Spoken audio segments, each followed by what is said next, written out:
So we were talking about this piece about how the shift in Swedish policy, what was happening. They established integration office in 1998, and then they started focusing on the housing situation, and then this brings us to again this article talks about should uh, the question about like should the employers be paying less in order to attract immigrants to work so that they don't depend too much on the welfare benefits, but again they can pay them low. To so there is this question of well, should employer be uh, hiring more foreigners by paying less? Of course, um, now that's obviously it's unjust, and it also sends out a message of lower worth. So it was it was not an idea that was followed, but again it shows what was there were planning to pursue. It was surely not followed, but they were planning to pursue something like that. The another question I think I ask myself is okay, well, they have created this integration office. They have created something called an ombudsman against ethnic discrimination. Somebody who, if you feel you are being discriminated against, they will pursue your case for you. Check upon that. Doesn't seem like it's working well. If Stockholm is still as the most educated janitor and ticket officer in Europe, because these are foreigners, right, with advanced degrees who come there to perform the kind of jobs that you think don't really need such a formal education for. So clearly, foreigners are still struggling to get a job, and that's a big problem. That's a big problem.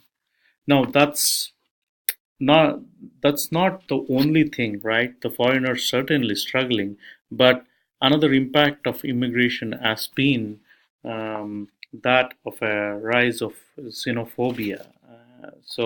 And Sweden is fairly a tolerant society country, and again, it was easier to be tolerant when there were smaller number of migrants coming from many other European countries who were part of the workforce.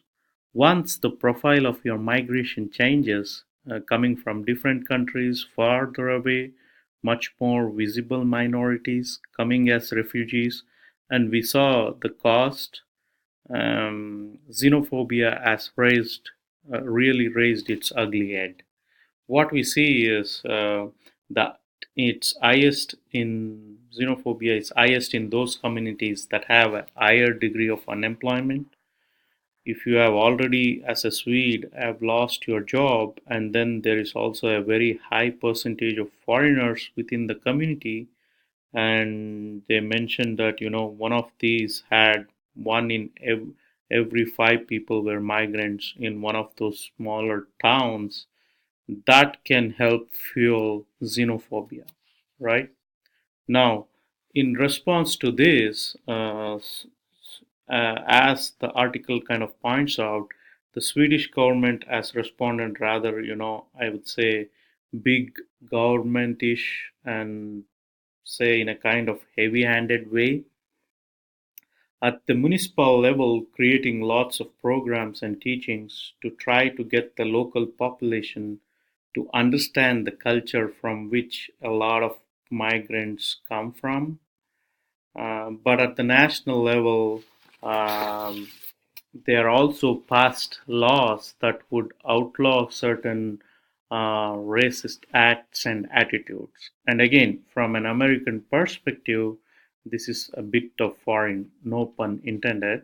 It's Sweden, but it's a little bit foreign to us because, of course, this creates a big problem with freedom of speech. You can't express yourself. If you can't criticize something because you are immediately going to be labeled a racist, that can be sometimes something of a problem.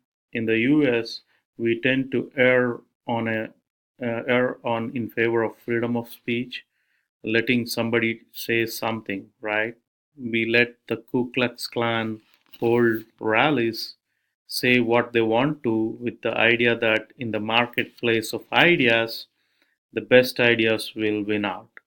In Sweden, with these problems arising and people feeling that they can't be honest about what they feel, I think this muzzling of activities has really fueled the rise of this far right party in Sweden, which is now the third largest party in Sweden.